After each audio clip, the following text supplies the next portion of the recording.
1068페이지 될 것 같습니다.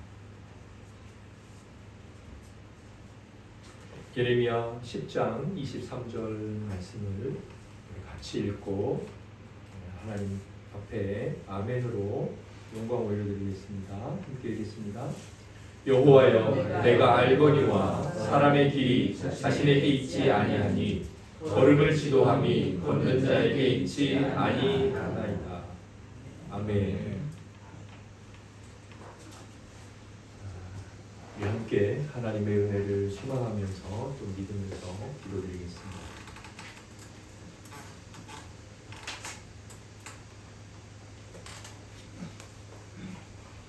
영광의 삼위일체 하나님,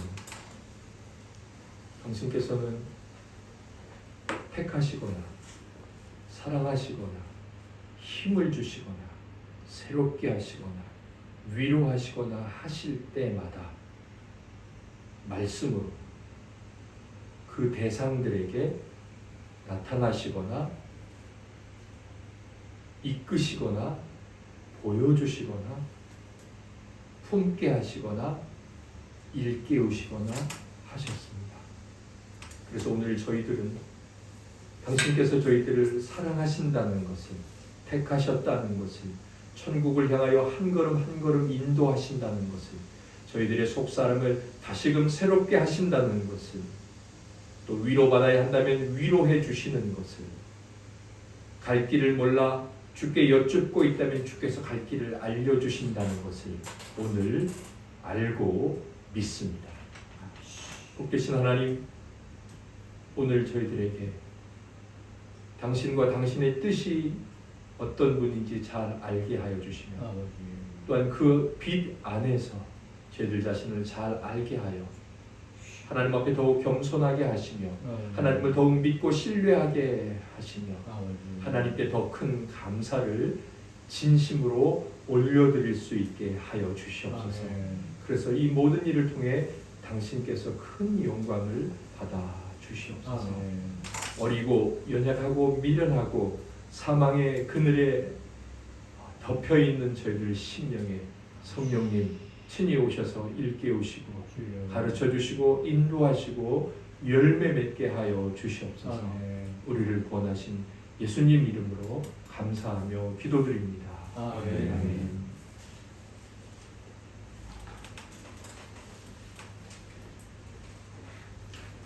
의지의 자유는 사람을 능력과 탁월함으로 이끌기보다 오히려 연약함과 비참함으로 이끈다 라는 제목으로 하이델베르크 카테키즘 한문을 새롭게 하도록 하겠습니다. 안내하느라고 막내 임종우 선생님 많이 애쓰셨어요. 잘하셨어요. 좀 불편하시죠? 여기 앞에 책상이 있는 대로 보시면 이제 편한 마음으로 안내 카메라 세팅까지 다 했으니까 잘했어요. 했었습니다. 감사합니다. 오늘 제목은 의지의 자유는 사람을 능력과 탁월함으로 이끌기보다 오히려 연약함과 비참함으로 이끈다. 제가 독창적으로 만들어낸 것은 아니고 요리문답 8문에 나오는 내용 중에 하나입니다. 저희가 1문에서부터 7문까지 잘 해오고 있습니다. 하나님의 은혜가 아닐 수 없습니다. 8문을 새롭게 시작을 합니다. 8문은 어떤 질문과 어떤 답으로 되어 있을까요? 제가 질문을 읽으면 형제자매님들께서는 답을 읽어주시겠습니다. 그렇다면 우리가 과연 선은 조금도 행할 능력이 없고 모든 악에게로 기울어지는 성향을 지녔을 만큼 부패해 있습니까? 예, 정말 그렇습니다. 하나님의 성령으로 거듭나지 않으나 그럴 수밖에 없습니다. 네. 참 중요합니다. 이런 말씀을 하나님의 말씀이나 하나님의 말씀에 근거한 내용을 가지고 말한다는 건 맞는 말이면서도 또 적당한 표현은 아닌 것 같아요.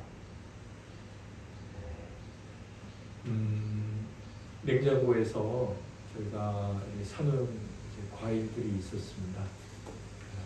그런데 버리기 아까우니까 이렇게 살펴보다가 자두 같은 거, 복숭아 같은 거 이렇게 한쪽 구석에 잘라 먹기도 하죠. 생생한 부분도 있으니까. 그런데 어떤 것은 그냥 음식 쓰레기통에 버릴 수밖에 없더라고요. 통째로 버릴 수밖에 없더라고요. 오늘은 바로 그것을 말하는 거예요. 이 세상에 있는 사람들이 어떤 한 부분, 그러니까 그들의 이해력, 그들의 지식, 그들의 감정, 그들의 판단, 인간의 전인격 요소 안에 여러 가지 부분이 있는데 그것들 중에 어떤 건 좀 쓸만할까? 사람이 갖고 있는 기술은 좀 쓸만해? 그들이 갖고 있는 이해력은 좀 쓸만해? 그건 잘라서 썩지 않았으니까 우리가 계속 써볼 수 있을까? 절대로 그럴 수 없다. 사람은 전 존재가 부패하였다. 썩었다. 그것을 말씀하고 있는 겁니다. 사실 팔문의 시작이 그렇다면이라고 시작하잖아요. 저희들이 이제 그동안도 해왔지만 앞으로도 해가면 계속 꼬리에 꼬리를 무는 모든 전체 내용이 원인과 결과로 계속 나오는 아주 탁월한 논리적인 내용인데요. 그래서 제가 초록색 글씨로 1문에서 7문까지 배운 내용을 한번 이렇게 정리를 해봤습니다. 제가 먼저 같이 초록색을 보겠습니다. 그리고 이제 8문의 본격적인 내용으로 들어가 보죠. 우리가 위로받기 원하지 않습니까? 월급이든 뭐든. 그러나 살아서도 죽어서도 되는 위로가 있을까? 있다. 그걸 참된 위로라고 한다. 그래서 그것을 우리는 원하게 되었어요. 받을 수도 있고. 그러려면 이제 세 가지 지식을 알아야 한다. 그래서 지식이 있다. 자, 그 지식 중 우리가 뭘 했느냐? 인간의 비참함. 이걸 알아야 돼요. 그래야지 위로를 얻을 수 있어요. 그래서 그것을 먼저 살펴보고 있는 중입니다. 그 중에 그 비참함의 원인이 뭐냐? 원인은 인간 자신에게 있다는 것. 그리고 절대로 하나님에게는 있지 않다는 것을 그간 살펴봤습니다. 그게 뭐였죠? 그것은 죄였습니다. 자, 사실이 이러한데도 이게 이제 1문에서부터 7문까지의 내용이에요. 자, 이게 사실 아닙니까? 그동안 우리가 성경을 비롯해서 세상의 지혜와 세상에 돌아가는 모습을 보니 정말 그렇네. 그렇게 말할 수밖에 없었어요. 사실이 이러한데도 어떻게 되어 있습니까? 인간들은 비참의 원인을 하나님께 계속해서 지금도 인터넷 뉴스 댓글을 보면 하나님을 원망하죠. 또는 운명, 그렇게 태어날 수밖에 없지 않고 그런 일이 있을 수밖에 없지 않았느냐. 운명을 탓하기도 하고 아니면 다른 존재, 사람이든 혹은 이제 마귀든 귀신이든 환경 탓, 세상이 이러니 죄질 수밖에 없어요. 이렇게 탓으로 돌리기에 급급합니다. 자, 그래서 제가 이제 이렇게 썼습니다. 그래서 죄의 결과에 대한 바른 지식을 갖기 위해서 죄의 결과나 원인에 대한 바른 지식은 뭐예요? 비참함에 대한 지식이죠. 비참함에 대한 지식은 왜 바르게 알아야 돼요? 우리가 진짜 살아서도 죽어서도 위로를 얻기 위해서는 그러니까 이걸 다른 말로 표현하면 이거예요. 비참의 원인에 대한 한층 깊은 관찰을 통해 그동안 비참한 원인 다 알았어. 그런데도 아직까지도 정신 못 차리고 계속 그 원인을 다른 데로 돌리면 안 되잖아요. 그래서 조금 더 깊은 관찰을 통해 더 이상의 구차한 변명을 막기 위해서는 의지의 자유, 다른 말로 의지의 능력이라고 합니다. 자유가 왜 능력인지는 이제 뒤에 보면 나와요. 그것을 살펴볼 필요가 있겠구나. 그래서 이 8문이 나오는 것이 아닐까라고 제가 이제 생각을 했습니다. 그러니까 그동안 우리가 비참의 원인이 죄라는 것, 그것은 우리에게 있지 하나님에게 있지 않다는 것을 알아왔습니다. 그럼에도 불구하고 계속 우리 마음에 뭔가 하나님을 원망하는 마음이 있거나 다른 탓을 하는 그런 마음이 있다는 거예요. 그래서 좋다. 그러면 기왕 이렇게 된 김에 비참의 원인을 조금 더 심도 깊게 살펴보자. 그래서 뭘 살펴보냐? 이제 의지의 자유라는 것을 8문에서 살펴보는 게 아닐까. 제가 이제 그렇게 생각을 하고, 그래서 이 8문은 사실 비참의 원인을 살펴보는 조금 더 심도 깊은 내용이겠다 싶었습니다. 그래서 이렇게 정리를 했습니다. 스스로는 그래서 그러면 의지의 자유가 왜 비참함의 좀 더 깊은 원인을 찾아보는 거냐? 제가 생각해 봤더니 스스로는 자유가 없었기 때문에 죄를 지을 수밖에 없었던 거 아니냐? 아니면 자유가 있기는 했지만 그래서 자유를 잘못 사용한 것 그것을 명확하게 따져보면 정말 하나님 원망할 수 없네.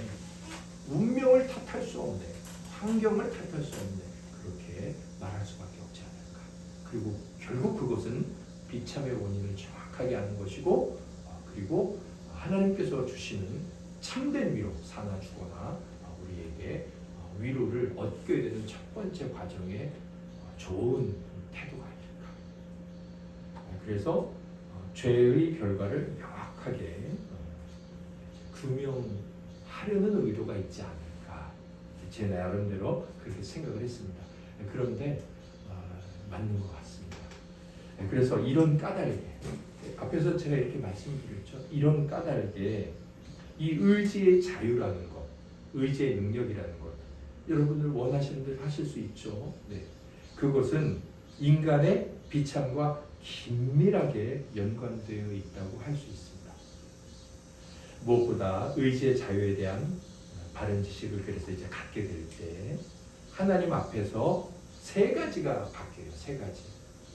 겸손이 더욱 진실되어집니다. 네, 겸손해져요. 더욱. 그리고 내가 의지의 자유가 있고 의지의 능력이 있다고 해서 내가 막 선택하고 내가 원하는 길로 막 턱턱턱 가는 게 내가 잘 되는 게 아니다. 그걸 알게 돼요. 그래서 어떻게 될까요? 참되게 그것을 알게 되면 하나님의 은혜와 인도하심을 진정으로 갈망하게 됩니다. 그리고 마지막 어떻게 될까요? 결국 하나님께 진정으로 감사하게 됩니다. 예. 의지의 자유, 인간에게 자유가 있었는데 선악과를 따먹고 어쩌고 그게 그렇게 간단하게 표면적으로만 알고 끝나고 그래서 그렇구나 이게 절대로 아니라는 거죠. 자 그러면 8문을 해가도록 하겠습니다. 아마도 제 생각인데 이번 주에 한 번 그리고 다음번에 나머지 한 번 이렇게 두 번에 하지 않을까 싶습니다. 오늘은 8문 중에 의지의 자유란 도대체 무엇인가를 함께 살펴보고 두 번째 하나님과 이성적 피조물 오늘 웨스민스터 신앙 고백서에서도 이성적 피조물이라는 표현이 나오더라고요. 참 우리 설교 본문과 이 웨스민스터 신앙 고백서가 같이 이렇게 가는 경우가 종종 있는데 이성적 피조물이 뭐냐? 피조물은 아시죠? 하나님이 만든 존재. 호랑이, 사자, 나무, 풀, 사람. 그러면 그 앞에 이성이 있는 이성적 피조물이라고 하면 이성적인 존재로 하나님이 만든 존재는 누가 있을까요? 사람. 그리고 하나 또 있죠. 누구? 천사.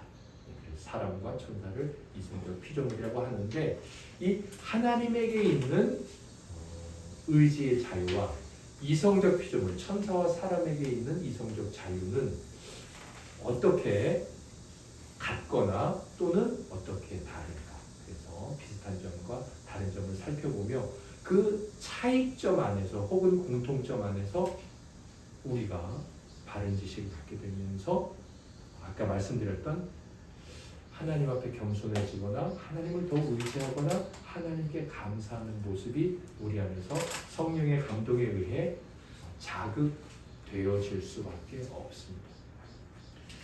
자, 먼저 8문에서 이런 내용을 살펴볼 거예요. 서론을 보시면 인간이 하나님으로부터 스스로 멀어졌죠. 아담과 하와는 스스로 결정하고 선택했어요. 그렇죠? 우리 성도님들 그렇게 분명히 알고 믿고 계시죠? 네, 누가 강요한 게 아닙니다. 누가 꼬시기는 했죠. 누가 강요하지 않았습니다. 선악과 안 먹으면 너 혼난다. 그런 거 없었죠. 그래서 무서워가지고 그걸 억지로 따먹은 게 아니에요. 자, 인간이 스스로 하나님으로부터 멀어졌다면 그 다음 인간은 똑같이 스스로 하나님께 가까워질 수 있을까요? 이제 그것에 대한 방법을 또 이해를 갖게 되는 게 8번의 내용. 너무 중요하죠. 너무 중요합니다. 네. 인간의 회복에 관한 내용이 있는데 과연 우리가 스스로 할 수 있느냐 그것이에요. 하나님께 간다는 것은 인간이 최고의 상태로 간다. 그런 의미입니다. 이것은 지금 이 시대의 기술 문화 발전과도 똑같은 문제입니다. AI가 과연 우리를 행복하게 할 수 있느냐. 그러니까 인간은 스스로 하나님께 갈 수 있느냐. 그 문제입니다. 또 두 번째, 이 내용에서 8문에서 우리가 알아야 될 중요한 한 가지는 선이나 악을 행하는 원인이 사람의 의지인가. 우리는 우리 스스로 선을 행할 수 있느냐. 네, 그 문제입니다. 1번 각주를 한번 보시겠습니다. 1번 각주. 이것에 대해서 두 가지 생각이 있습니다. 우리 성도님들 요거 꼭 머릿속에 암송하고 계셨으면 좋겠어요. 암기하시는 거예요. 자, 이것에 관한 주장은 두 가지다. 먼저 펠라기우스. 펠라기우스는 누구냐면 아일랜드의 수도승이었습니다. 이 기독교 신앙을 가진 수도승이었습니다. 그러니까 하나님의 뜻을 잘 지키고 싶어하고 삶으로도 실천을 해내는 그런 사람이었습니다. 이 사람이 아일랜드를 떠나서 로마에 가게 됐습니다. 그 당시에 로마에 로마 교회가 잘 세워져 있었습니다. 그런데 로마가 너무 부패해 있었습니다. 그리고 이제 결국 로마가 500년 6세기에 망하게 되죠.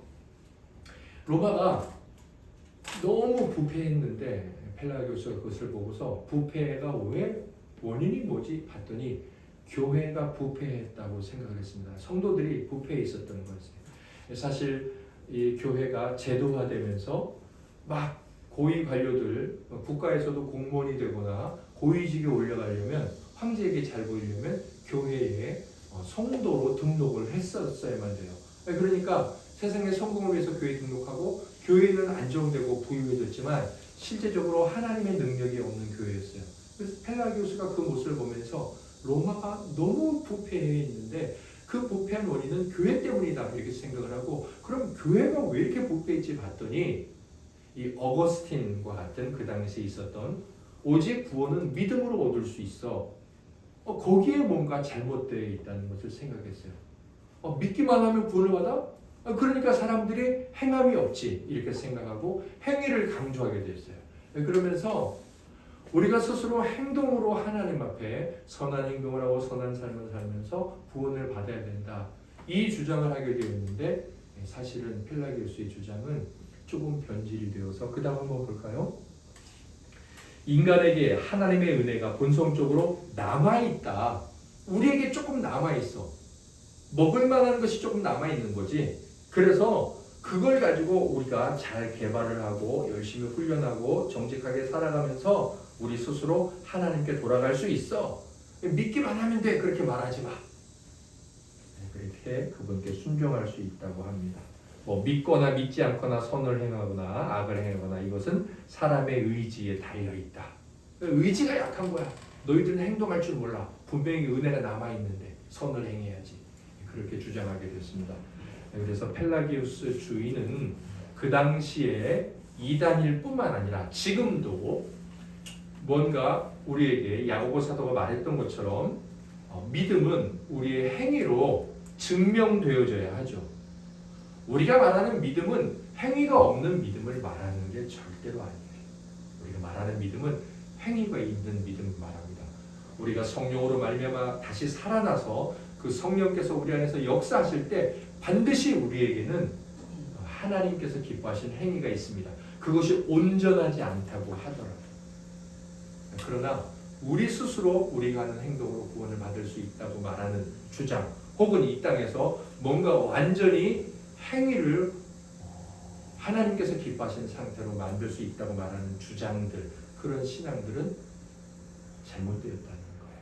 그래서 펠라기우스 주의라는 것은 단순히 그때 끝난 게 아니라 기독교 역사에 계속해서 지금까지도 계속해서 이 교회의 성도의 신앙에 영향을 미치고 있어요. 그리고 앞으로도 계속 펠라기우스 주의는 계속 있을 거예요. 그러면 이것과 반대되는 것은 뭐냐? 당연히 성경이죠. 또 다른 주장은 성경인데 성경은 성령의 중생케 하심과 그의 특별한 은혜가 없이는 그 누구도 하나님께서 기쁘실 만한 행위, 선한 생각과 행위들을 할 수 없다고 말씀한다.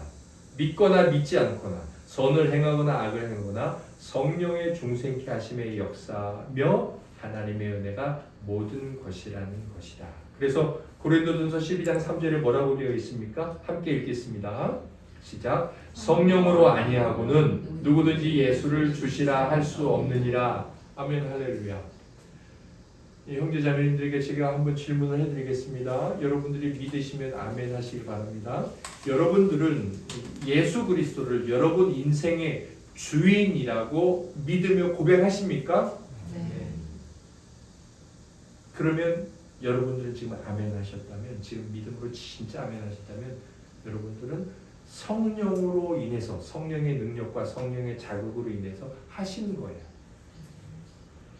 예수 그리스도를 주라고 고백할 수 있는 건 우리가 내가 이렇게 살아왔으니까 주님이다, 어떤 우리의 행위에 있지 않고 우리 안에서 일하시는 성령으로 말미암아 결국 그것은 우리가 새롭게 태어났다는 것이죠. 그리고 성령의 인도하심을 받고 있다는 겁니다. 성경에서 이렇게 말씀하고 있고, 성경이 말씀하시는 것을 그대로 주장하는 또 다른 사람이 바로 우리가 잘 아는 아우구스티누스, 성 어거스틴입니다. 그래서 이렇게 행위 구원, 착한 행실로 말미암아 구원받을 수 있어요. 이런 종교가 있죠. 불교, 사실 기독교를 제외한 나머지 모든 종교는 다 행위 구원이에요. 행위 구원적 종교라고 할 수 있습니다. 이 한쪽을 펠라기우스주의라고 말하고 한쪽을 어거스틴주의라고 말합니다. 이 두 가지를 꼭 기억하고 계세요. 그래서 제가 예전에 그렇게 생각했던 것 같아요. 펠라기우스 확 펠라 그냥. 그래서 펠라기우스 제가 이렇게 생각했던 것 같고, 어거스틴이야 제가 잘 기억하고 있으니까. 그래서 우리가 과연 그렇게 할 수 있는가? 자, 여기에도 아까 우리가 은혜, 하나님의 은혜라는 게 타락하면서 우리에게서 모두가 통째로 다 썩었습니까? 아니면 썩지 않은 부분도 있습니까? 그 차이가 있죠. 자, 모두가 다 썩었다라고 주장하는 건 누가 주장할까요? 어거스틴. 결국 그래서 모두가 다 썩었는데 우리가 아무리 해봤자 그 썩은 손으로 만든 것 아닙니까? 그래서 우리는 우리의 행위로 구원받을 수 없고 하나님을 믿음으로, 그리고 그 믿음은 우리에게서 행위를 만들어내죠. 자, 이제 이런 내용에 대한 이제 이해가 8문에 나오는데요. 8문의 첫 번째 주제입니다. 의지의 자유, 자유의지 이렇게도 말하는데 이게 도대체 무엇일까요? 의지의 자유는 이렇게도 말할 수 있어요. 자유로운 선택의 능력. 그게 이제 의지의 자유죠. 우리가 자유롭게 선택할 수 있습니다. 자유란 뭘까요? 이렇게 말할 수 있는데요. 한 4가지 정도로 정리를 해봤습니다. 자유란 저와 여러분들에게 의지가 있죠. 오늘 점심에 이걸 먹겠다 저걸 먹겠다, 우리에게 의지가 있습니다. 네, 뭘 하고자 하는 욕구, 그게 의지 아닙니까? 그 의지가 다른 사람 아니면 다른 사물, 이것에 대해서 관계하고 있는 것, 아니면 그것과의 관계에서 어떤 능력 혹은 권리, 그게 자유예요. 이렇게 말씀드려 보겠습니다. 점심에 제가 지금 라면도 먹고 싶네요. 아니면 집에 우리 사모님이 된장찌개 맛있게 끓여주시고 냉장고에 또 냉면도 있네요. 자, 그런데 제가 이제 이것들 중에서 뭘 먹을까 이렇게 생각하고 냉면 먹고 싶다. 저 안에 그것에 대한 욕구가 생겼습니다. 이제 그걸 의지라고 하죠. 자, 그런데 다른 사람과의 관계에서 가족들이 있지 않습니까? 아내도 있고 정글인 성도도 있고, 이들과의 관계에서 혹은 나머지 라면과 이 사물의 관계에서 제가 저에게 있는 권리와 능력, 이것이 그 관계에서 어려움을 당해요. 예를 들어서 사모님이 무슨 냉면입니까? 된장찌개를 먹어야지. 자, 이렇게 관계, 사람과 혹은 관계에서 혹은 제가 계속 라면이 더 먹고 싶은데 어떤 물질이나 존재의 관계에서 제가 처음에 의지로 가졌던 능력이나 권리가 이제 침해를 당하거나 아니면 침해를 당하지 않거나, 침해를 당하지 않으면 제 권리가 그대로 유지되면 저는 완전히 자유로운 거고, 조금 침해를 당하면 제 자유는 조금 사라져고, 그리고 완전히 그래서 그냥 오늘 라면 먹읍시다 정도가 끼어들어가지고 된장도 아니고 냉면도 아니고 라면 이렇게 말하면 저의 자유는 완전히 사라진 거죠. 자유는 없죠. 자, 자유란 뭐냐면 그래서 의지의 질이에요. 의지의 질. 내가 갖고 있는 의지가 어느 정도로 질적으로 그대로 유지되느냐 아니면 손해되느냐. 두 번째 자유란 뭐냐? 나의 의지와 일치하는 능력입니다. 네, 이렇게도 말할 수 있겠죠. 그렇죠. 내 의지와 완전히 딱 맞아 떨어졌어. 내가 하고자 하는 것과. 그러면 완전히 자유로운 거예요. 반만 맞아 떨어졌어. 나는 반만 자유로운 거죠. 자유란 의지와 일치하는 능력이라고 말할 수 있습니다.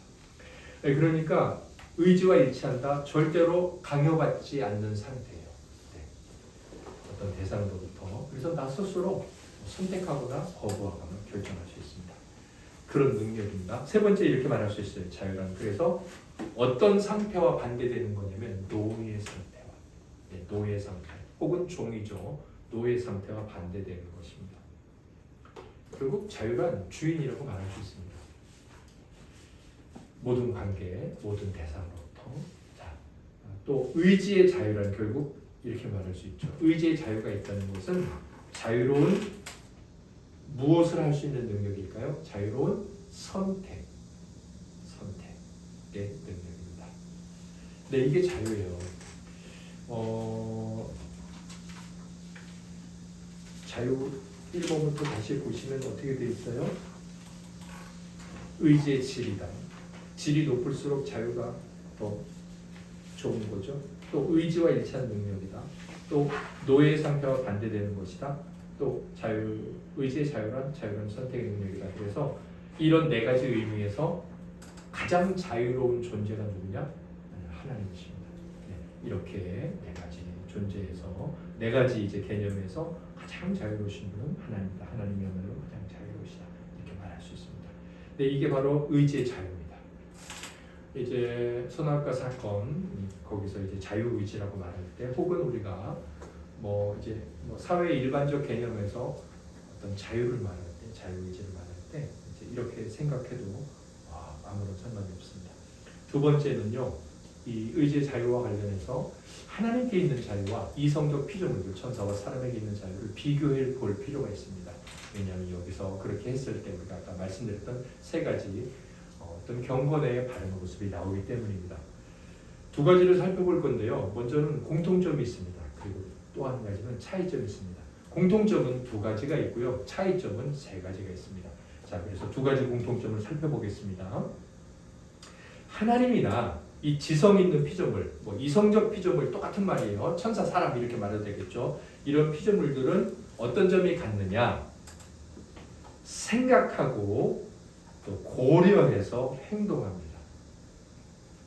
네, 생각하고 고려해서 행동합니다.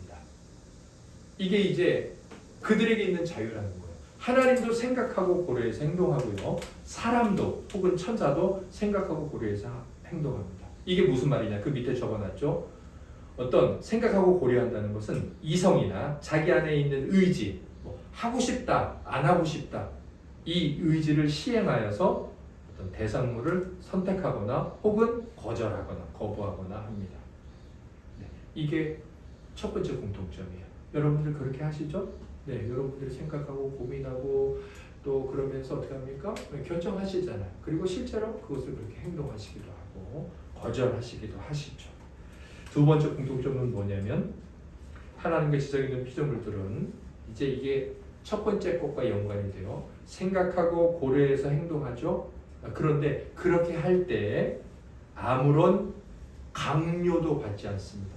아무런 강요도 받지 않고 그들 자신의 적절한 내적 활동에 의해서 자기가 생각하고 좋겠다, 그동안 경험을 통해서 저거 해야지, 이 내적인 활동이 있지 않습니까? 그리고 그 대상물들을 선택하기도 하고 거부하기도 하죠. 네, 이게 하나님과 이성적 피조물인 천사와 사람에게 있는 두 번째 공통점입니다. 아무도 아무런 강요도 받지 않습니다. 저와 여러분들이요, 아무런 강요도 받지 않는다 그랬을 때, 아까 아내가 무슨 냉면이냐 된장찌개를 먹으라 그럴 때 그때 강요받은 거 아니냐 그랬잖아요.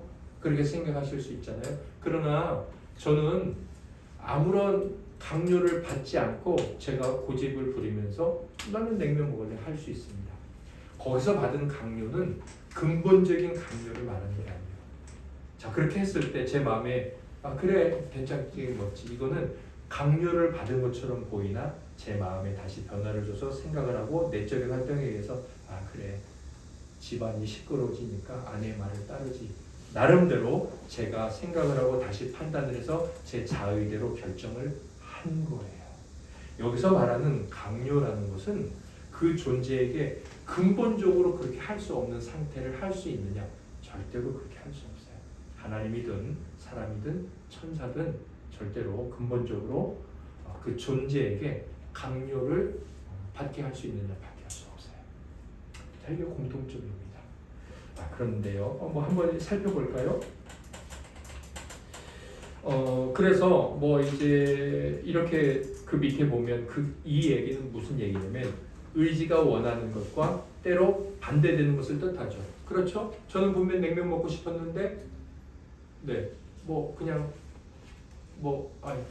오늘 다른 거 해야 되겠다, 이런 상황이 있을 수도 있고, 또 지금 먹지 말아야 되겠다 그랬는데 다 먹으니까 나도 먹어야지, 이런 상황으로 태도를 바꿀 수도 있습니다. 아무도 강요하지 않기 때문에 자기 스스로 생각하고 바꾸기도 하고 이렇게 조절할 수도 있다는 거죠. 시편 104편 24편 보면 우리 하나님의 그렇게 생각하시고 고려하시는 행동을 말씀하고 있습니다. 함께 읽어볼까요? 시작. 여호와여, 주께서 하신 일이 어찌 그리 많은지요. 주께서 지혜로 그들을 다 지으셨으니 주께서 지으신 것들이 땅에 가득하니이다. 아멘. 지혜로, 하나님께서 생각하고 고려하셔서 그리고 그들을 지으셨다. 행동하시죠. 하나님이. 그 다음에 시편 115편 3절 보시겠습니다. 시작. 오직 우리 하나님은 하늘에 계셔서 원하시는 모든 것을 행하셨나이다. 아멘. 하나님이 어느 누구에게 강요도 받지 않으십니다. 그것에 대해서 잘 표현하고 있는 말씀이죠. 사람도 마찬가지예요. 창세기 3장 6절 볼까요? 시작. 여자가 그 나무를 본즉 먹음직도 하고 보암직도 하고 지혜롭게 할 만큼 탐스럽기도 한 자.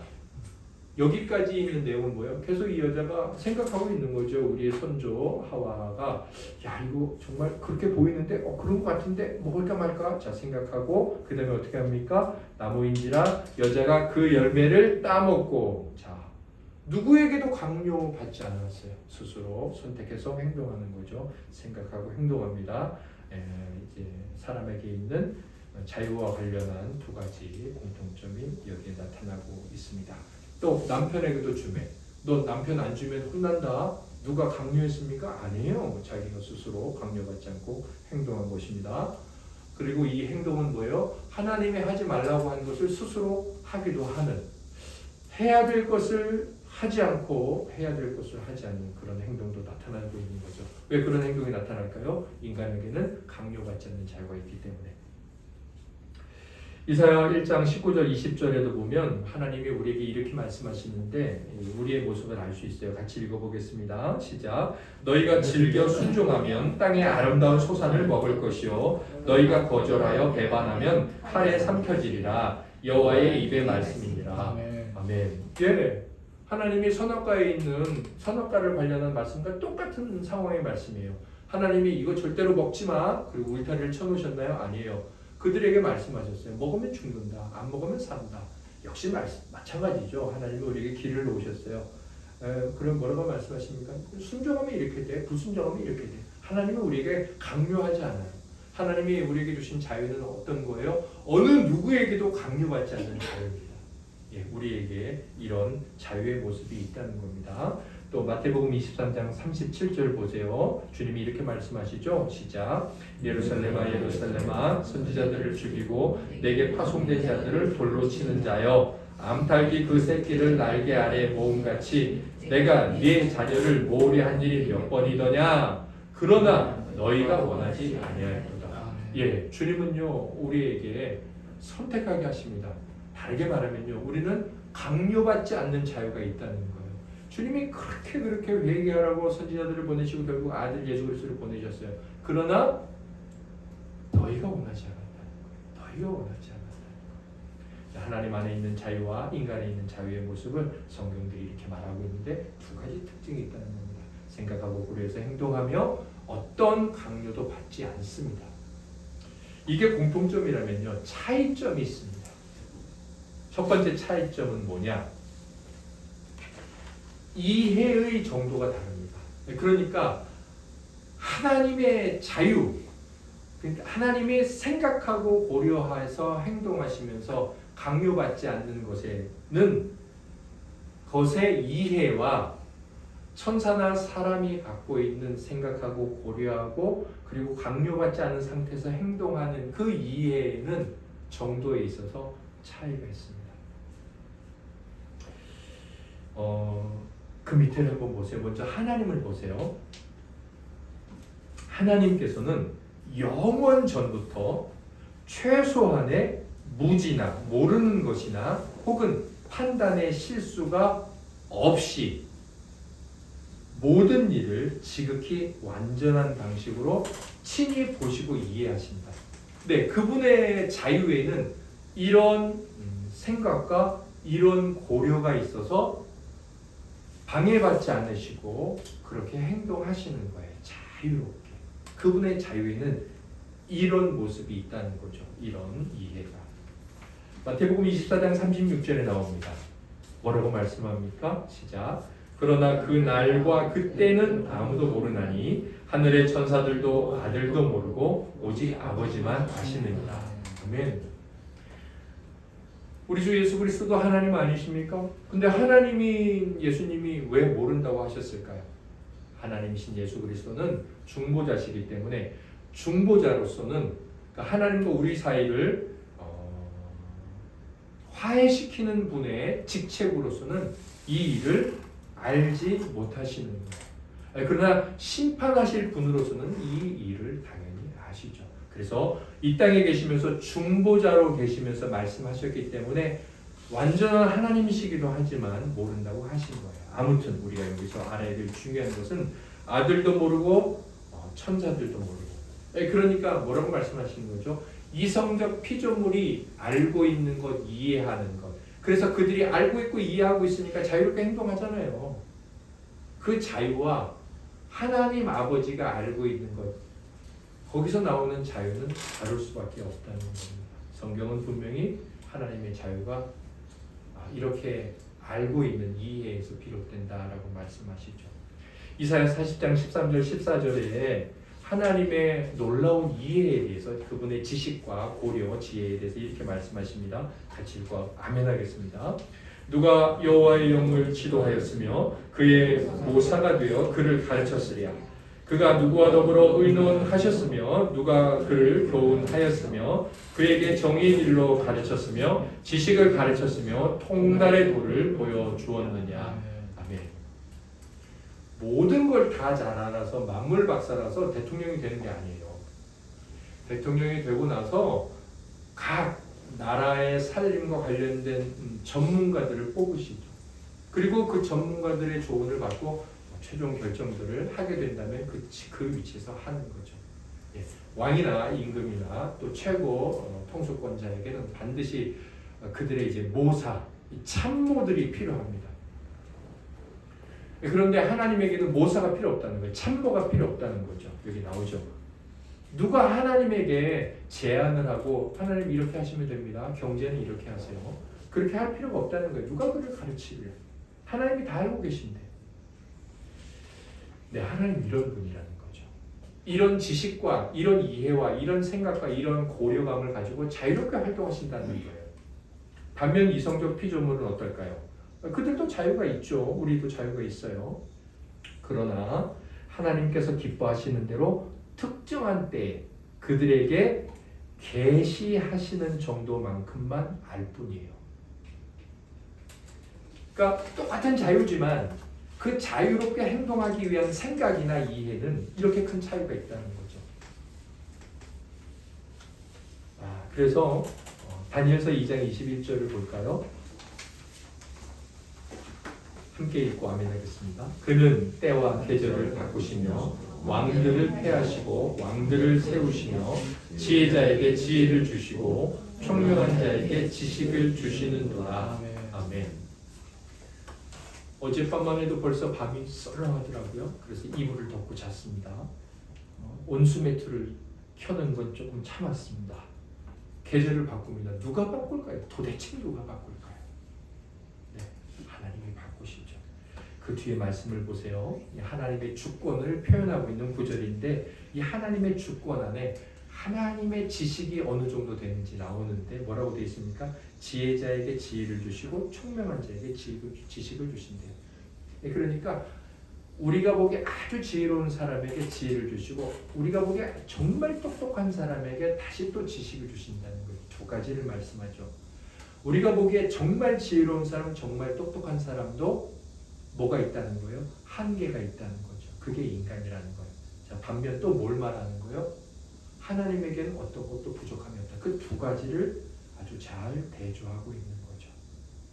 그러니까 사람이 아무리 똑똑해도 하나님이 주셔야 될 모자른 부분이 있다는 거예요. 하나님은 어떤 부족도 채운다는 거죠. 지식과 지혜, 이해에 대한 인간과 하나님의 차이가 어느 정도로 되는지를 우리 다니엘 선지자께서 잘 표현해 주셨죠. 그 밑에 세 번째 각주를 볼까요? 인간의 이해와 관련해서 하이델베르크 요리문답은 이렇게 표현했어요. 스스로는 아무것도 알지 못한다. 우리 스스로는. 그렇죠? 누가 가르쳐줘서 우리 직장에 가서 기술 배우고 학교 가서 배운 것 아닙니까? 그 다음에 우리가 혹시 어떤 일을 알 수는 있어요. 그러나 그 아는 것조차도 모든 것을 다 알지 못합니다. 우리가 뭐 학교에서 전공했다고 신학 전공하고 뭐 작업치료 전공했다고 그 분야 모든 걸 끝까지 완전히 다 할까요? 절대로 모릅니다. 자, 그리고 언제나 동일한 것들도 알지 못합니다. 그래서요, 안희숙 사모님이라고 책도 6권이나 쓰셨더라고요. 그런데 미국에서 나온 찬송가를 아주 번역을 잘 하셨어요. 새롭게 조금 하셨는데 내일은 난 몰라요. 하루하루 살아요. 불행이나 여행함도 내 뜻대로 못해요. 이 은혜로운 찬양을 안희숙 사모님이라는 분이 지으셨어요. 우리나라 독립을 위해서도 너무 훌륭하게 일본까지 가셔서 활동하셨던 분인데 천국 가셨죠. 저는 이 찬송가가 딱 생각이 났어요. 나의 이해와 지식이 어느 정도고 그걸 가지고 자유롭게 살아가는데 과연 나는 어느 정도 내 자유의 능력을 가지고 있을까 생각해 봤더니 내일 일은 저는 정말 모르고 그냥 하루하루 사는 거예요. 예, 정말 하루하루. 제가 이번 주에도 운전을 하면서 정말 등골에서 이렇게 오싹해지는 느낌이 있었어요. 정말 제가 하나님 도와주셔서 감사합니다. 아침마다 기도드리거든요. 제가 아침에 하나님 안전과 경건으로 저를 지켜주세요. 정말 그래서 제가 그날 와서 하나님 정말 감사합니다. 기도드렸어요. 저는 그날 아침에도 그런 일이 있을 줄 몰랐어요. 그리고 앞으로도 몰라요. 그런데 제가 나 자유 있어. 내 마음대로 할 수 있었죠? 내 마음대로 할 수 있죠. 누구도 저를 터치할 수 없어요. 심지어 하나님도 저를 터치할 수 없습니다. 하나님도 자 어떤 거 선택할래? 여기는 사망, 여기는 생명. 네가 알아서 해. 하나님도 저에게 그러셨어요. 하나님 저 못 건듭니다. 예, 그러니 나는 내 자유를 가지고 살겠다 했어요. 자, 그런데 그 자유가 어느 정도 수준의 실력의 이해를 가지고 있다고요? 그 하루만큼 아니 그냥 지금 어떤 건지 그 이해는 갖고 있어요. 이 밖에 나가서 뭔 일이 있을지 몰라요. 자, 그러니 이 이해에 대한 수준이 이렇게 다른 자유는 어떻겠습니까? 여기 그 옆에 이해의 정도가 다르다 옆에 제가 괄호를 해놨죠. 이렇게 표현하고 싶더라고요. 이해의 정도가 다르다는 것은 지식의 정도가 다르다는 거겠죠. 당연히 지식의 정도가 다르고, 자, 지식의 정도가 다르니 뭐가 다를까요? 학교에 가서 공부를 많이 한 학생이 있고 공부를 조금 한 학생이 있는데 그 둘이 같이 시험을 봤어요. 자, 그러면 뭐가 달라요? 간단하죠. 점수가 달라요. 오류, 틀리고 맞고가 달라요. 얼마나 많이 틀렸느냐, 얼마나 조금 틀렸느냐, 그게 달라요. 결국 지식의 정도와 오류의 유무 여부가 다르다는 겁니다. 아무리 우리에게 완전한 자유가 있다고 하더라도 우리는 그 자유를 가지고 어떻게 해야 되느냐 말해야 되느냐 지식이 부족하기 때문에 우리에게는 뭐가 많아요? 오류가 많아요. 그래서 우리의 자유는 오류투성이인 자유입니다. 그 생각을 할 때 우리가 어떻게 생각을 합니까? 우리와 대조되는 하나님 앞에서 겸손해지고 하나님의 생각과 판단을 의지하게 되고 그리고 삶에서 하나님께 맡기는 삶에 대해 감사하게 되는 거죠. 이 사실을 진지하게 생각할 때 하나님을 온전히 겸손히 생각하고 나라는 존재에 대해서 겸손히 생각할 때 정말 함부로 날뛰는 죄인처럼 살지 않아요. 그걸 생각하지 않는 거죠. 내게 자유가 있어. 그 피상적인 생각에 붙들려서 그 자유의 이해의 한계를 생각하지 않고 살아가는 겁니다. 자, 두 번째. 이런 거의 완벽해 보이는 자유 아닙니까? 하나님이나 우리가. 서로 간섭하고 통제하지도 않는. 그런데 뭐가 다르냐? 두 번째. 의지의 통제 여부가 다릅니다. 의지의 통제 여부. 먼저 하나님의 의지는요. 그 자신 이외에는 그 어떠한 것에도 지배받지도 의존하지도 않습니다. 그러니까 하나님의 자유는요. 누가 와서 간섭하거나 그렇게 하지 마세요. 왜 그렇게 하세요? 아니면 몰래 하나님 몰래 저거 저렇게 되게 안 되도록 하지 몰래 뭐 그렇게 하거나 할 수가 없어요. 말씀 볼까요? 115편 시편 3절 시작. 오직 우리 하나님은 하늘에 계셔서 원하시는 모든 것을 행하셨나이다. 아멘. 예, 원하시는 모든 것 합니다. 예, 뭐 하나 못하거나 그런 게 없어요. 의지의 통제의 완전한 자유죠. 다니엘서 4장 35절 볼까요? 시작. 땅의 모든 사람들을 없는 것 같이 여기시며 하늘의 군대에게든지 땅의 사람에게든지 그는 자기 뜻대로 행하시나니 그의 손을 금하든지 혹시 이르기를 내가 무엇을 하느냐고 할 자가 아무도 없도다. 아멘 할렐루야. 하나님이 수건을 가지고 우리 임진규 성도에게 주려고 하셨어요. 그런데 누가 갑자기 나타나서 가브리엘이나 미가엘이 나타나서 하나님 지금 뭐 하시는 거예요? 그거 왜 주세요? 라고 하나님 손을 가로막을 존재가 있느냐? 없다는 겁니다.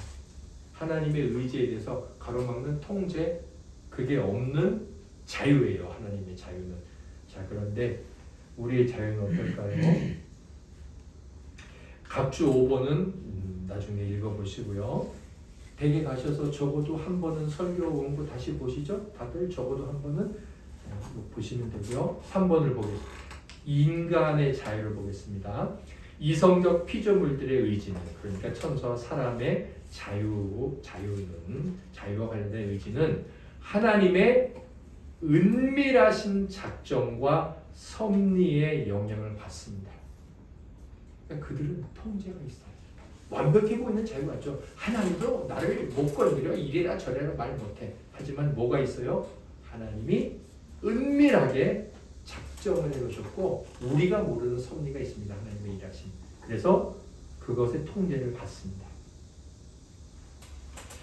밑에 각주를 보시면 그래서 이렇게 말할 수 있어요. 하나님의 영원하고 불변하는 작정에 어긋나는 일은 아무것도 행할 수가 없습니다. 우리가 마음대로 살아가죠. 뭐 올해 군대 가고 밤에 군대 가고 오늘 점심 먹고 짬뽕 먹고. 그런데 하나님이 작정하신 불변하는 이 계획과 뜻이 있습니다. 그건 어긋나지 못해요. 그 범위 안에서. 그러니까 사실 자유롭게 살아가는 것 같지만 우리는 하나님 뜻 안에서 살아가고 있어요. 자, 물론 그럼에도 그들의 행위의 원인은 누구예요? 그 자신의 의지입니다. 뭐 하나님이 은밀하게 작정하시고 섭리하시고 뭐 하나님의 통제를 받는다고 그러면 내가 뭐 죄진 거 이거 다 하나님의 뜻이네, 하나님 탓이네 그렇게 말할 수 없습니다. 우리가 죄를 지고 행동했다면 역시 그것의 원인도 우리의 의지라는 겁니다. 사도행전 4장 27절 28절은 아주 이것과 관련한 중요한 말씀입니다. 베드로, 사도, 요한 이 사람들이 감옥에 갇혔다가 풀려나게 되죠. 매를 맞고. 그런데 성도들이 함께 모여가지고 하나님을 찬양합니다. 예수의 부활을 전하지 마. 그래서 그걸 그 사람들이 전하지 말아야 그랬더니 성도님들은 오히려 더 기뻐하면서 하나님께 영광을 들어 찬양하는데 그 고백 중에 하나예요. 같이 읽어보겠습니다. 과연 헤롯과 본디오 빌라도는 이방인과 이스라엘 백성과 합세하여 하나님께서 기름 부으신 거룩한 종 예수를 거슬러 하나님의 권능과 뜻대로 이루려고 예정하신 그것을 행하려고 이 성에 모였나이다. 아멘. 너무 중요해요. 여기 줄쳐놓으세요. 하나님의 권능과 뜻대로 이루려고 예정하신 그것을 행하려고까지.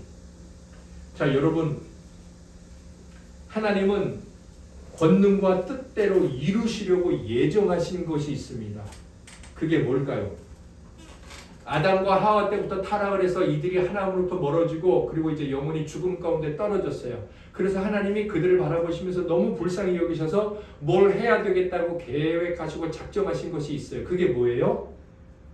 여인의 아들을 통해서 뱀의 머리를 밟는 거죠. 그리고 뱀을 통해서 잠깐 뒤꿈치만 밟히는 거예요.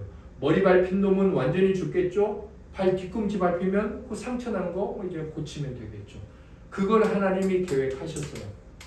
자, 그 계획은 뭐예요? 동정녀 마리아를 통해 성령으로 잉태하게 하셔서 하나님의 아들 예수 그리스도를 이 땅에 보내시고 십자가 죽음을 통해 죄인들의 죄를 다 대신 짊어지시고 마귀의 권세를 멸하시고 사망의 권세를 멸하시고 그리고 잠깐 상처받은 뒤꿈치는 무덤에 들어가셨지만 다시 살아나는 부활, 그 일을 예정하신 거죠. 자, 하나님의 권능과 뜻대로 이루려고 예정하신 그건 십자가 사건입니다. 자, 그런데 그것을 행하려고, 자, 그 일을 행하려고 누가 그 일을 지금 누가 행하고 있을까요? 그 사람들이 그래서 지금 성에 모였잖아요. 누가 맨 앞에 나오네요. 헤롯과 본디오 빌라도가 그리고 이스라엘 백성과 합세해서 그 일을 행하려고 모인 거 아니에요. 하나님이 계획하신 것은 예수 그리스도가 십자가에 우리를 대신해 죽는 거잖아요. 근데 그 일을 누가 한다고요? 12사도가 해요? 그 일을 하나님의 종 천사들이 해요? 누가 해요? 누가 다 모였어요. 예수님을 심판하고 재판하려고 빌라도도 모이고 대제사장과 서기관들도 모이고 유대 백성들도 모여서 죽여라 다 모여서 그들이 마음껏 자기의 자유의지를 가지고 예수님을 죽이는 것 같아요. 하지만 실제로 그들은 어떤 일을 하고 있는 거예요? 하나님이 계획하시고 작정하신 일을 자기도 모르게 하고 있는 거예요. 자, 이렇게 인간들은 하나님의 은밀하신 작정과 섭리의 통제를 받고 있어요. 하지만 빌라도가 예수 그리스도를 십자가에 못 박았다고 사도신경에 말하고 있죠. 자, 그들의 행위는 누구의 의지에 의해서 책임을 져야 돼요? 바로 자기 자신들의 행위에 대한 의지에 의해서 책임을 져야 하는 거예요. 자, 이렇게 인간은 자유롭잖아요. 빌라도도 그렇고 서기관 대제사장 가야바 이것들 자유롭게 못 박아라 자유롭게 행동하지만 사실은 하나님의 통제 아래에 있습니다. 네, 이렇게 하나님과 이성적 피조물의 자유는 같은 점이 있지만 다른 점 두 번째, 의지의 통제 여부가 다릅니다.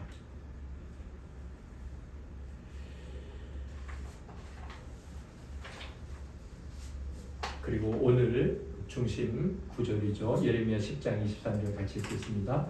여호와여, 내가 알거니와 사람의 길이 자신에게 있지 아니하니 걸음을 지도함이 걷는 자에게 있지 아니하니라. 아멘. 우리가 스스로 결정하고 선택해서 인생을 살아가는 것 같고 걸어가는 것 같죠. 그러나 우리를 가르쳐 주시는 분이 계십니다. 사람은 배우고 익혀서 가는 존재입니다. 자, 자유로운 의지나 통제에 이렇게 다름이 있습니다. 마지막 하나님과 우리가 뭐가 다를까요?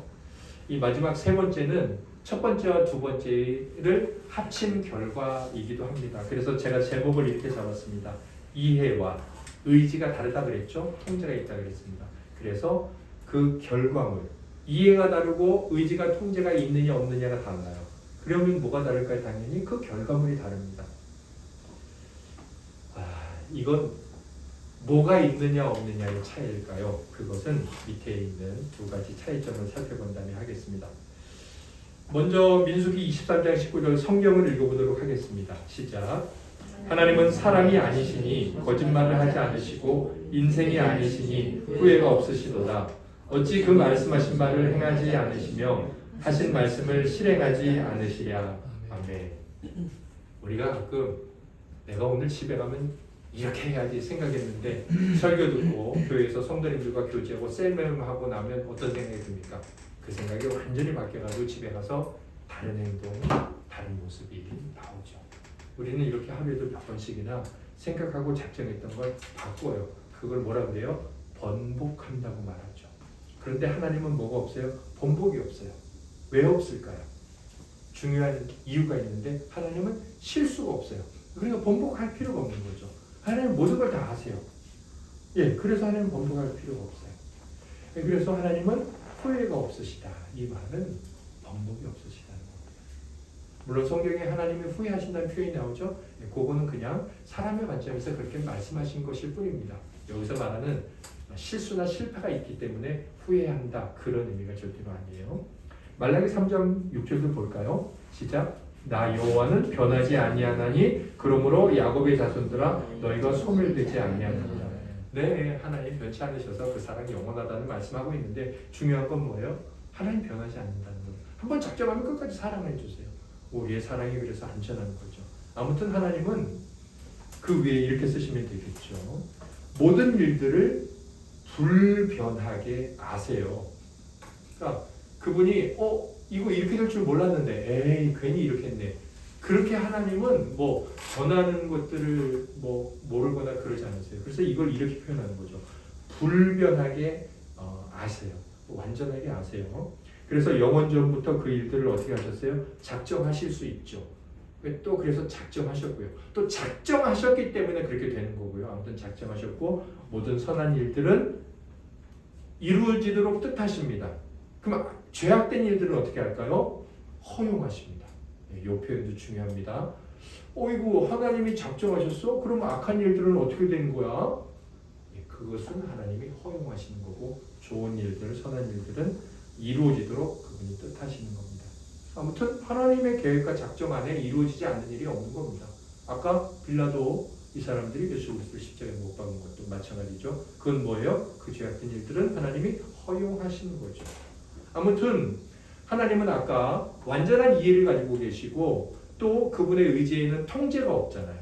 그래서 나오는 결과가 뭘까요? 번복이 없으세요. 너무 완전하니까. 그래서 하나님은 그렇고 반면 이성적 피조물, 사람과 천사는 어떨까요?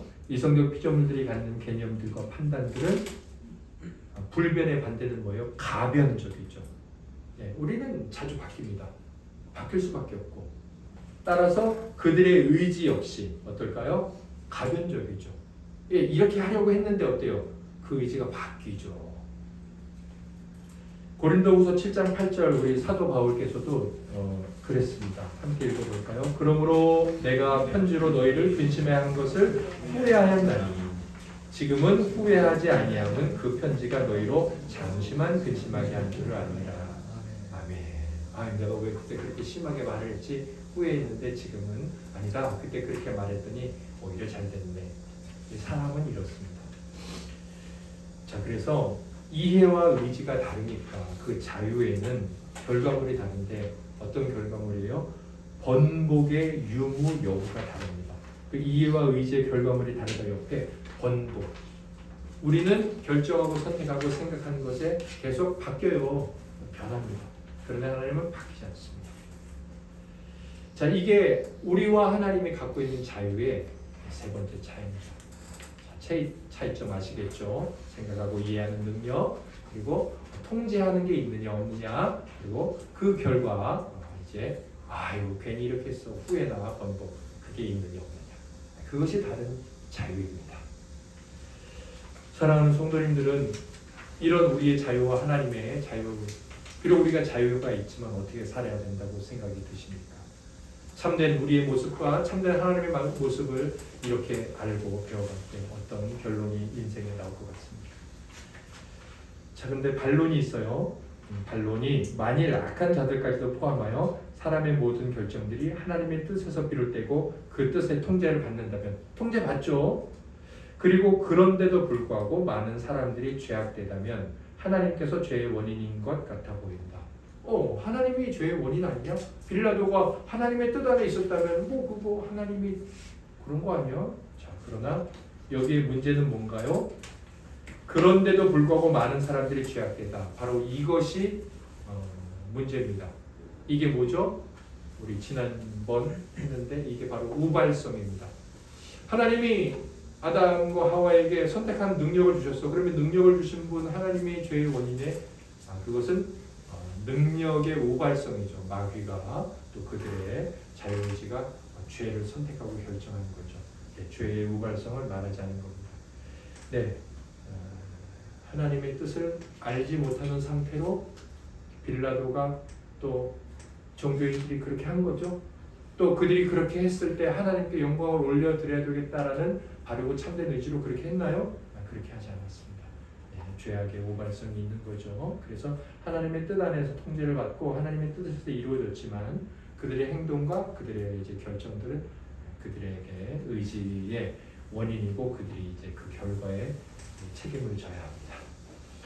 오늘 이렇게 우리가 이제 자유의지, 의지의 자유에 관하여, 자유 선택의 능력에 관하여 말씀을 나누었는데 제가 예전에 좀 깊게 생각했던 말씀이 있어서 우리 성도님들에게 말씀드리고 찾아왔습니다. 이삭의 이제 아브라함이 자기 아들 이삭을 장가 보내려고 자기 고향에 있는 사람을 구해오라고 종을 보내죠. 하인을 보냈는데 찾아간 집이 이제 부두엘의 집이었습니다. 그리고 그 집에 리브가가 있었고 오빠는 라반이죠. 그들을 찾아가서 여차여차해서 여차여차 왔다. 이제 이렇게 하인이 말하니까 이렇게 말합니다. 라반과 부두엘이, 우리 먼저 개역개정으로 읽어볼까요? 50절 시작. 라반과 부두엘이 대답하이르되 이 일이 여호와께로 말미암았으니 우리는 각오를 말할 수 없느라. 당신 딸, 당신 여동생 리브가를 우리 주인의 아들 이삭의 며느리로 좀, 아내로 좀 삼아야 되겠습니다. 데려가겠습니다. 그랬더니 뭐라고 말하는 거예요? 그 딸 아버지가, 오빠가 이 일은 하나님으로 말미암았으니 우리가 된다 안 된다 말할 수 없다. 자, 이걸 세번역은 이렇게 번역했습니다. 세번역 밑에 읽어볼까요? 시작. 라반과 부두엘이 대답하였다. 이 일은 주님이 하시는 일입니다. 우리로서는 좋다거나 나쁘다거나 말할 수가 없습니다. 제가 이제 그때 이 말씀을 보면서 이 사람들이 사실은 하나님 믿는 사람은 아니에요. 이방 사람이었고 그런데 왜 하나님 얘기를 하면서 좋은 일이 나쁜 일이네, 뭐 그런 일이야 이렇게 말할 수 없다라고 말하냐면 그 하인이 어떻게 리브가를 만났는지 쭉 이야기를 해요. 기도드리거든요. 기도를 드리고 하나님 이런 여자를 만나게 해주세요. 기도를 딱 드리고 났는데 정말 기도 응답을 받은 거죠. 그 고백을 다 합니다. 이제 간증을 한 거죠. 딱 듣고 보니까 진짜 이게 하나님의 일이네. 그들이 이렇게 말하잖아요. 제가 이걸 보면서 내가 하나님을 믿는 자로서 내가 일상에서 겪고 있는 이 모든 삶에 대해 나는 뭐라고 말을 해야 되나? 그게 좋은 일이든 나쁜 일이든 이건 좋은 일이야 나쁜 일이야 말해선 안 되는구나. 어떤 선택 혹은 이거 이대로 할까 말까 이렇게 하는 것은 하나님을 온전히 믿는 자의 모습이 아니구나라고 생각되어졌습니다. 오늘 말씀에 우리가 자유가 있죠. 우리 딸 시집 안 보내. 뭐 그거는 네가 믿는 하나님이니까 그렇게. 나는 안 믿어. 이렇게 할 수도 있지 않습니까? 우리에게 그런 자유가 있죠. 그러나 우리가 하나님의 섭리와 하나님의 작정 안에 이렇게 은밀하게 나도 모르는 사이에 통제를 받고 있어요. 내가 모를 뿐이지. 그때 이 일들에 대해서 어떻게 받아들여야 돼요? 비록 힘들고 어렵고 낙심되지만 하나님의 통치를 받고 있고 하나님의 주권 아래 있으니 오늘 목사님께서 몇 번이나 기도하신 것처럼 하나님 감사합니다. 하나님 감사합니다. 하나님의 다스림 안에 있는 더위 감사합니다. 또는 하나님 제가 이를 통해 겸손히 생각하고 나아가겠습니다. 이렇게 생각하는 겁니다. 이 말씀이 어떤 일이든 그래 하나님의 뜻 안에 있으니 뭐 어쩔 수 없는 거지 뭐 나는 이렇게 할 수밖에 없어. 그런 의미가 절대로 아니라 우리가 겪고 살아가는 삶 안에 하나님의 역사가 있음을 믿고 하나님의 뜻을 따르기 위한 어떤 부단한 몸부림 내지는 참아내는 인내 그러면서도 하나님 뜻에 서야 되겠다는 어떤 그 성도의 결단들 그것들이 있어야 된다는 거죠. 그게 성도의 자유예요. 성도의 자유. 그들은 참 자유예요. 그 자유는 하나님의 뜻에 자기를 최대한 묶어두는 그 자유라는 겁니다. 그때 우리에게 성도의 자유가 있죠. 라반과 부드렐의 삶에 대한 이해가 저와 지체들 가운데도 있기를 예수님 이름으로 소망합니다. 우리 다 같이 일어나셔서 우리 하나님께 찬송가